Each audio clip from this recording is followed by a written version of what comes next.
जय हिंद दोस्तों। मैं विकास भारद्वाज एक बार फिर आप सभी का मेरे इस वीडियो में स्वागत करता हूं। आज के इस वीडियो में हम लोग देखेंगे कि how to prepare minor acts SIPF LDC। Minor acts को हम SIPF LDC के लिए कैसे प्रिपेयर करेंगे उसको हम लोग आज इस वीडियो में सीखने की कोशिश करेंगे। क्या कुछ पहलू माइनर एक्ट में देखना है, कैसे सवाल आपके माइनर एक्ट में आ सकते हैं, इन सबों के लिए क्या कुछ गाइडलाइन रहेगा, उन चीज़ों पर हम आज बिंदुवार डिस्कशन करेंगे। डिस्कशन का आधार हमने बनाया है विगत ASI रूल 72 के हुए पेपर को, इसलिए क्योंकि SIPF LDC जो है यह पहला एग्ज़ाम है और पहले एग्ज़ाम में आपको किस प्रकार के सवाल आएंगे इस प्रकार की भविष्यवाणी करना और उसको एनालाइज करना थोड़ा सा मुश्किल होता है। लेकिन मैं अपनी तरफ से यह कोशिश कर रहा हूं कि आपको जो है एक बेहतर तरीके का गाइडलाइन दे पाऊं, जिससे कि आप उस टेस्ट को क्लियर करने में आसानी से और आपको सुविधाजनक हो। तो चलिए देखते हैं क्या कुछ सवाल जो ASI रूल 72 का एग्ज़ाम हुआ था उसमें पूछा गया था और किस प्रकार से पूछा गया था।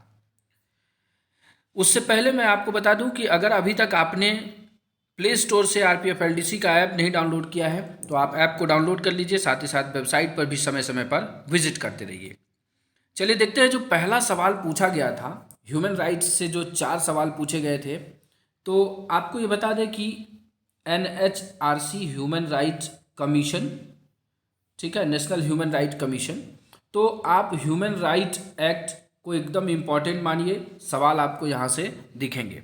अब सवाल कैसे पूछे गए? सवाल पूछा गया थीम बेस्ड सवाल, मतलब जो फैक्ट है, मतलब जो फैक्ट है उस फैक्ट को थीम में कन्वर्ट करके सवाल पूछ लिया गया। और ये सबसे सबसे दुखदाई होता है, सबसे कठिन सवाल होते हैं ऐसे ही, क्योंकि ऐसा पैटर्न जो है PCS UPSC वगैरह जो है या अन्य कमीशंस जो है इसे अपनाती है जब क्वेश्चन पेपर को थोड़ा टफ करना होता है। तो वैसा ही इसमें भी किया गया था। सवाल क्या पूछा गया कि राष्ट्रीय मानवाधिकार के आयोग के बारे में नीचे दिए गए कथनों पर विचार करें, कि राष्ट्रीय मानवाधिकार के संबंध में जो है क्या कुछ है। तो लिखा है पहला कथन कि आयोग घटना की तारीख से 2 साल की समाप्ति के बाद किसी भी मामले की जांच नहीं करेगा। दूसरा कथन दिया, आयोग के पास मानवाधिकार के उल्लंघन के मामले में सजा देने की शक्ति है।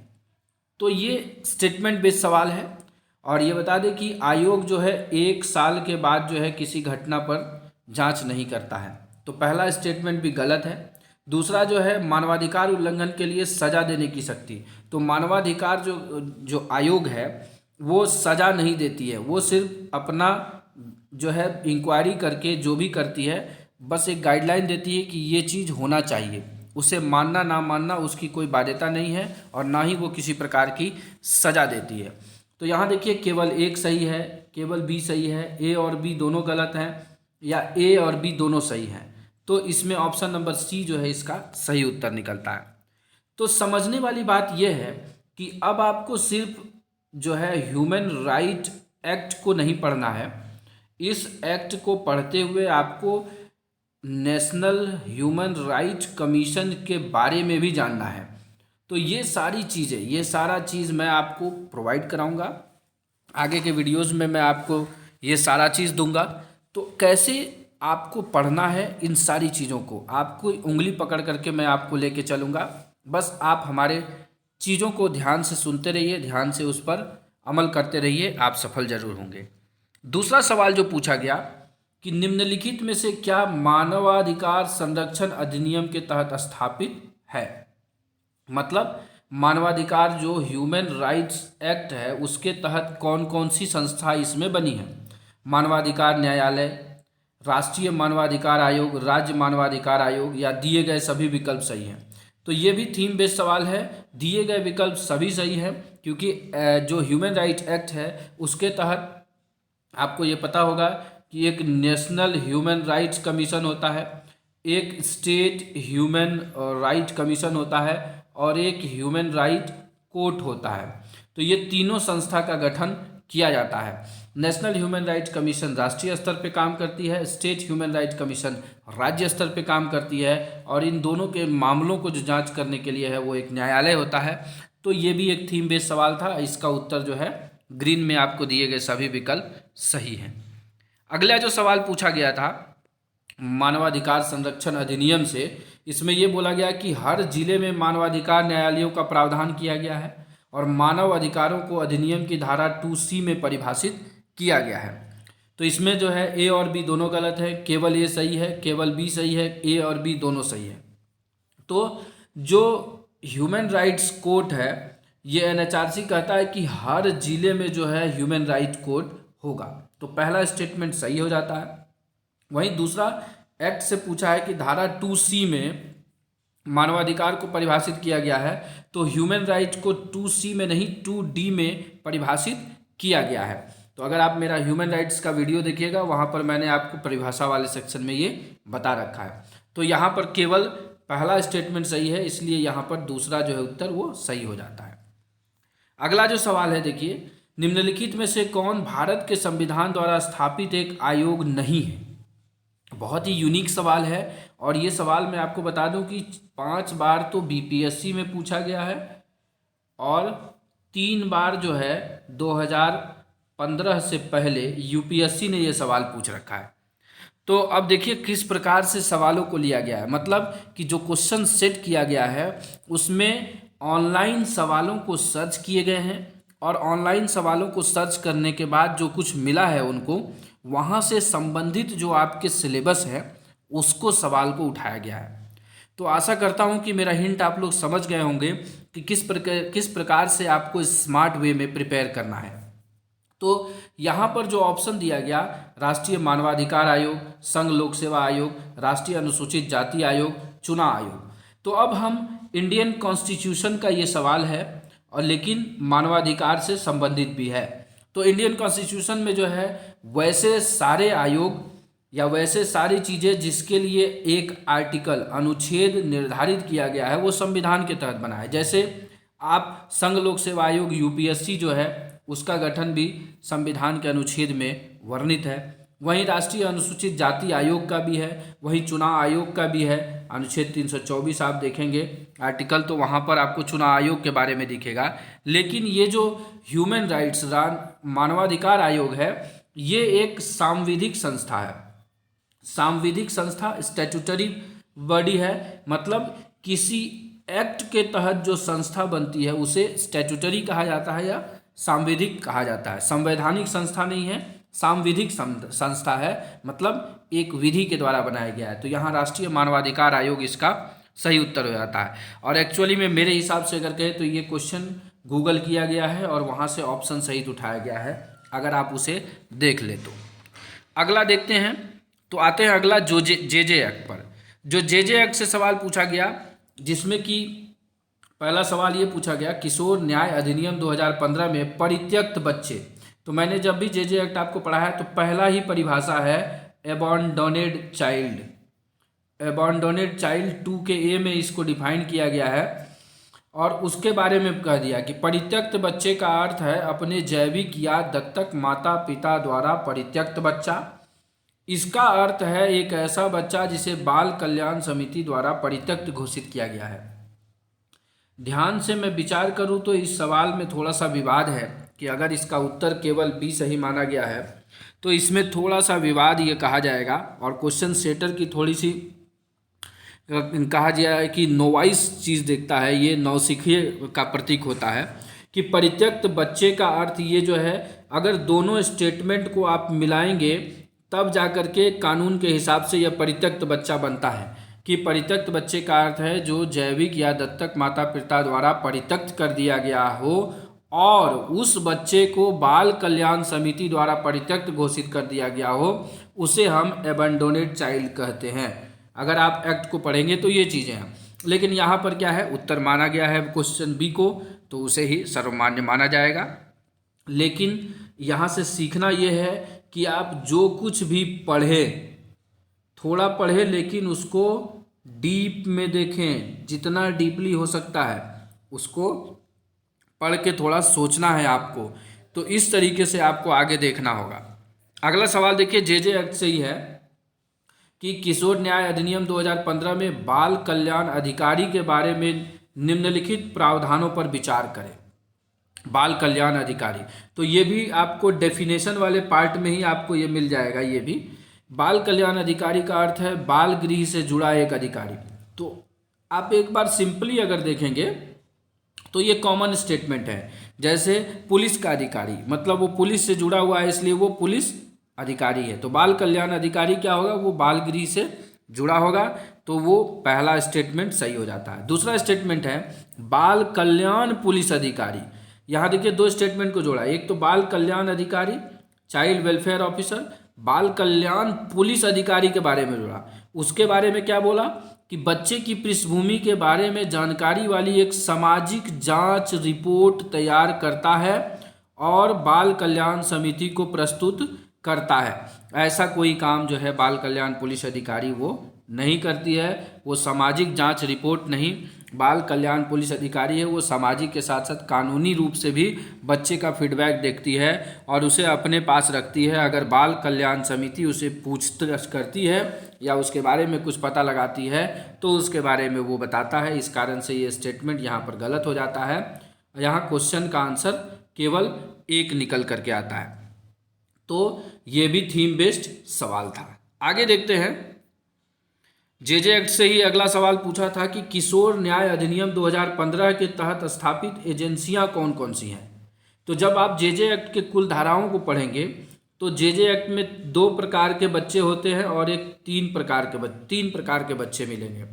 एक होता है child in conflict with law, CICL बच्चा होता है, और एक होता है child who need care and protection वाला, और एक होता है एबॉन्डोनेड चाइल्ड, परित्यक्त बच्चा, या फिर जो है ऑर्फेनेज, अनाथ बच्चा।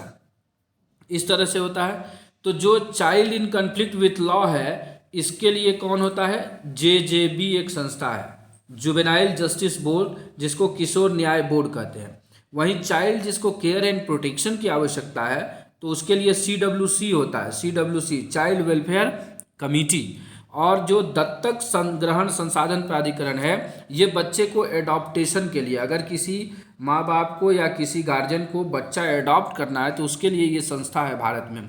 और ये तीनों जो संस्थाएं हैं जेजे एक्ट के तहत बनाई गई हैं ताकि हर बच्चे को सुरक्षा मिल पाए। तो एडॉप्टेशन का भी अपना एक प्रक्रिया है भारत में, उसके लिए ये दत्तक ग्रहण संसाधन प्राधिकरण है, सेंट्रल लेवल पे काम करती है। तो ये तीनों ही एजेंसियां जेजे एक्ट के तहत बनाई गई हैं। तो ये भी एक थीम बेस्ड सवाल था। तो आप यहाँ से देखिए 2 एक्ट आप ध्यान से पढ़ेंगे।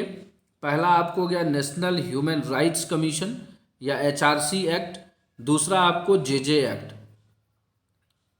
क्यों पढ़ेंगे, बहुत सारा RPF जो है अभी बहुत ही अव्वल दर्जे पर जो है बच्चों को रेस्क्यू कर रही है। आप लोगों को ये पता भी होगा कि मुंबई की एक लेडी सब इंस्पेक्टर रेखा मिश्रा हैं जिन्हें कि नारी शक्ति अवार्ड इसीलिए मिला था क्योंकि साल भर में उन्होंने लगभग 1000 बच्चों के ज़िंदगी बचाई थी। तो ये सारा चीज़ आपके RPF के प्रोफेशनल स्किल्स से जुड़ा हुआ है और आपके सिलेबस से भी जुड़ता है। इस कारण से इन दोनों पहलुओं से सवाल उठाए जाते हैं। आगे अगला जो एक्ट था वो RTI एक्ट। यहाँ से भी आपको सवाल आने हैं। 2 एक्ट कन्फर्म हुआ कि आपको ह्यूमन राइट्स कमीशन एक्ट पढ़ना है, उसके बाद जेजे एक्ट को बढ़िया से पढ़ना है, तीसरा एक्ट आपको RTI एक्ट पढ़ना है। RTI एक्ट की पहला सवाल जो पूछा था वो है भारत में सूचना अधिकार अधिनियम 2005 के बारे में निम्नलिखित कथनों पर विचार करें। सूचना का अधिकार RTI अधिनियम की धारा 2H में परिभाषित है, वहीं लोक प्राधिकरण को RTI अधिनियम की धारा 2J में परिभाषित किया गया है। तो अगर आपने मेरा RTI वाला वीडियो सुना होगा तो मैंने आपको बार बार बताया है HP का कंप्यूटर, HP का लैपटॉप मतलब जो H में कौन डिफाइन किया गया है, P पब्लिक अथॉरिटी, मतलब लोक प्राधिकरण को 2H में डिफाइन किया गया है। तो इससे तो आपको केवल जो B वाला कथन है वो गलत हो जाता है। तो जहाँ जहाँ पर ये है कि B गलत कहाँ बताया गया है, तो एक बहुत ही अच्छा ट्रिक यहाँ पर मैं आपको ये भी बता देता हूँ कि अगर आपको ये एक स्टेटमेंट सिर्फ पता चाहता तो भी आप इस सवाल को हल कर लेते कि HP का कंप्यूटर या लैपटॉप जो मैंने आपको ट्रिक बताया है तो लोक प्राधिकरण क्या है? लोक प्राधिकरण जो है वो दूसरा स्टेटमेंट जो है वो गलत हो गया। तो ऑप्शन आप पढ़िए। ऑप्शन जब आप पढ़ते हैं तो पहला ऑप्शन है केवल बी सही है, तो केवल बी सही गलत हो गया। केवल ए सही है, ये हो सकता है, केवल एक सही हो सकता है। अगला स्टेटमेंट ए और बी दोनों गलत है, और चौथा ए और बी दोनों सही है, तो चौथा ऑप्शन भी कट गया क्योंकि बी तो गलत है। और जब बी गलत है तो इस दोनों ऑप्शन में कौन सा ऑप्शन जो है बी गलत बताता है? तो ऑप्शन नंबर 3 बताता है, तो ऑटोमेटिक ऑप्शन नंबर 3 सही हो जाएगा। अगर आप ये नहीं भी जानते होंगे कि सूचना का अधिकार जो है किस में डिफाइन किया गया है, तो भी आप इस सवाल को हल कर लेते। वैसे FIR जो है उसको मैंने आपको बताया था कि ऐसे करके भी आपको याद कर लेना है इंफॉर्मेशन के बारे में। तो बहुत ही अच्छा भी होता है इस तरह का सवाल। इस तरह स्टेटमेंट बेस्ड सवाल में अगर आपको एक दो स्टेटमेंट वाला है, उसमें अगर एक कंफर्म पता चल जाता है तो आपके पास 50-50 चांस हो जाता है हर सवाल को सही करने का। अगला जो सवाल RTI से पूछा गया वो थोड़ा डिस्प्यूटेड था, और इस तरह के सवाल की आगे के एग्ज़ाम में संभावना कम रहेगी कि इस तरह का डिस्प्यूट होगा, क्योंकि सवालों को वेरीफाइड करके लाया जाएगा। पूछा यह गया कि सूचना का अधिकार अधिनियम 2005 के बारे में सही कथन चुनें। पहला जो कथन था, किसी व्यक्ति के जीवन और स्वतंत्रता से संबंधित जानकारी प्राप्त करने के लिए समय सीमा 48 घंटे है। बिल्कुल सही है, 48 आवर में, क्योंकि उसके जीवन से है, उसकी स्वतंत्रता संबंधित है, इस कारण से इसको कम समय रखा गया है। दूसरा है दिए गए सभी विकल्प सही हैं, वो तो बाद में दिखेगा। तीसरा स्टेटमेंट यह, सूचना का अधिकार अधिनियम 2005 के तहत सूचना प्राप्त करने की समय सीमा 30 दिन है, तो 30 डेज है, ये भी बिल्कुल सही है। और लास्ट में जो ऑप्शन दिया गया, यदि मांगी गई सूचना किसी तीसरे पक्ष के हित में शामिल है तो तय करने की अधिकतम सीमा 45 दिन की सूचना का खुलासा किया जाए या नहीं। मतलब 45 दिन तीसरे पक्ष, अगर कोई थर्ड पार्टी इसमें एंट्री हो जाता है तो। एक्चुअली में अगर हम देखें, मैं भी एग्जामिनेशन हॉल में होता तो अगर मुझे इन चीज़ों के बारे में दो चीज़ें मुझे कंफर्म अगर पता है और जब ऑप्शन दिए गए सभी विकल्प सही हैं, तो मोस्ट प्रोबेबली मैं भी इसी ऑप्शन के साथ चला जाता, क्योंकि इस तरह जो 1 और 3 दोनों सही है, अगर यहाँ ऑप्शन होता कि केवल एक सही है या केवल बी सही है या ए या बी दोनों सही है या ए सी सही है, तो हम इस चीज़ों पे थोड़ा सा डाउट होते। लेकिन जब आपको इस तरह के स्टेटमेंट दिखेंगे तो एक नज़र में आप उसको सीधा सीधा बी मार दिए होंगे। बहुत लोगों ने ऐसा बी टच किया होगा, लेकिन यहाँ पर यह कहा गया कि क्वेश्चन का आंसर किसी ने ए या किसी ने 3 किया होगा तो उन दोनों को फुल मार्क मिला होगा, बाकियों को फुल मार्क्स नहीं मिला होगा, और यही दोनों स्टेटमेंट इसमें सही भी है। तो आगे से आप ख्याल करिएगा कि इस तरह के सवाल, तो कोशिश होगा कि ये ना ही आए, लेकिन अगर ऐसे सवाल आते हैं तो आप थोड़ी सावधानी से अपने तथ्यों को फिर से वेरीफाइड करें, अपने दिमाग पे थोड़ा सा जोर डाल करके तभी क्वेश्चन को अटेम्प्ट करिएगा। आइदर जो है उस क्वेश्चन को डिस्प्यूटेड है तो लेफ्ट ही कर देना अच्छा है। चलते हैं अगला सवाल, सूचना का अधिकार RTI अधिनियम की कौन सी धारा सूचना के प्रकटीकरण से छूट देता है? ठीक है, तो धारा 8, 11, 12 और 9। तो ये धारा 8 है। धारा 8 आपको बार बार पढ़ाया गया है। 6 में सूचना आप पा सकते हैं, 7 में जो है सूचना के निस्तारण की अवधि है, डिस्पोजल कितना दिन में होगा, और 8 में है कौन सी ऐसी सूचना है जो आपको RTI एक्ट के तहत नहीं दी जाएगी। अब यहीं पर एक थीम सवाल आपका ये बन सकता है RTI से कि RTI एक्ट लाया क्यों गया है? RTI एक्ट लाया क्यों गया है? तो ट्रांसपेरेंसी को लाने के लिए। किस लिए? ट्रांसपेरेंसी, जो पारदर्शिता है उसके लिए, ताकि करप्शन जो है, भ्रष्टाचार जो है वो कम हो पाए, इसके लिए RTI एक्ट को लाया गया। तो इस तरीके के सवाल भी आपको थीम बेस्ड होंगे। RTI का वीडियो भी मैंने बना रखा है, जिन लोगों ने सुना होगा वो आसानी से इन सारे सवालों को सही कर पाए होंगे। आगे चलते हैं, अगला NDPS एक्ट, चौथा एक्ट आपका NDPS एक्ट। इस वीडियो में जितने एक्ट है, इस एक्ट से आपको सवाल जरूर आएंगे और आने भी चाहिए, ये सारा आपके काम का है। NDPS से संबंधित RPF को नए पावर दिए गए हैं और उस पावर से बहुत सारे एक्सिक्यूशन भी हो रहे हैं। बहुत जगहों पर जो है कॉन्ट्राबैंड आइटम्स जो है गांजा हो और भी कॉन्ट्राबैंड आइटम्स हैं उन्हें भी पकड़ा गया है। तो सवाल ये पूछा गया कि केंद्र सरकार के आदेश के अनुसार एनडीपीएस अधिनियम की धारा 42 के तहत शक्तियों का प्रयोग करने के लिए आरपीएफ का अधिकृत अधिकारी कौन होता है। देखिए कितना ट्रिकी सवाल है, इसको मैं बताऊंगा कि आपको कैसे क्वेश्चन पेपर को ध्यान से पढ़ के याद भी रखना है, उससे भी आप एक दो सवाल और हल कर सकते हैं। ऑप्शन दिया है, दिए गए विकल्प में से कोई नहीं, एएससी और उससे ऊपर का अधिकारी, एएसआई और इससे ऊपर का अधिकारी, और एससी या इससे ऊपर का अधिकारी। तो सबसे पहले तो आरपीएफ में मैक्सिमम काम ऑफिसर ऑथराइज करते हैं। ऑफिसर ऑथराइज के मतलब एएसआई टू इंस्पेक्टर। तो एएसआई से ऊपर जो है अधिकारी वो एनडीपीएस एक्ट में एम्पावर्ड किए गए हैं। अब धारा 42 की शक्ति के बारे में यहाँ पर ये सवाल पूछा गया, ये तो हम एएसआई एंड अबव मार्क लगा दिए, इस क्वेश्चन को आंसर को टिक कर दिए। अगला सवाल उसी पेपर में पूछता है कि एनडीपीएस एक्ट अधिनियम 1985 की कौन सी धारा बिना वारंट या प्राधिकरण के प्रवेश, तलाशी, जब्ती और गिरफ्तारी करने की शक्ति प्रदान करता है या करती है, और यही धारा 42 इसका जो है उत्तर है। तो इस तरह का रिपीटेशन हमेशा होता है। आप ये ध्यान रखिएगा कि क्वेश्चन पेपर सेट करने वाले का, मैं भी क्वेश्चन पेपर सेट करता हूँ आपके लिए जो प्रैक्टिस का होता है, तो मेरा दिमाग भी इसी तरीके से होता है। और कोई सवाल ऐसा होता है जो कि रिपीटेड होता है और दूसरे से इंटरलिंक होता है, क्योंकि सवाल बनाते समय चीज़ों को दिमाग में रखते रखते रखते रखते वो रिपीटेड होना ही है। मतलब मैक्सिमम 1 से 2 सवाल आपको रिपीटेड मिलेंगे ही मिलेंगे। तो इसके लिए भी आपको क्वेश्चन पेपर को ध्यान से पढ़ना है। तो इस तरीके से जो है एनडीपीएस के 2 सवाल आपसे पूछे गए, और ये चारों एक्ट जो है वो बहुत ही महत्वपूर्ण है। आप इसको फिर से देखिएगा, इसके मेरे वीडियोस देख लीजिए, या फिर इस पर और भी डिटेल वीडियोस लेकर के आऊँगा जो कि आपके लिए काफ़ी लाभदायक सिद्ध होगा। एनडीपीएस का, आरटीआई का, और एक आपका क्या बचा, जेजे एक्ट का। तो इस तरीके के सवाल वहाँ पर पूछे गए थे। तो आशा करता हूँ कि अब आपको एक दिशा निर्देश, एक डायरेक्शन मिल गया होगा कि किस प्रकार से आपको माइनर एक्ट को तैयार करना है। तो चलिए वीडियो को यही समाप्त करते हैं, इसी आशा में कि आपके लिए लाभदायक सिद्ध हुआ होगा। और अगर आपको अच्छा लगा तो इसे लाइक ज़रूर करिएगा। चैनल पे पहली बार आए हैं तो सब्सक्राइब करिए, बेल आइकन प्रेस करिए, ताकि आपकी जीत में मेरी भी एक भूमिका शामिल हो जाए। At last, thanks for watching this video.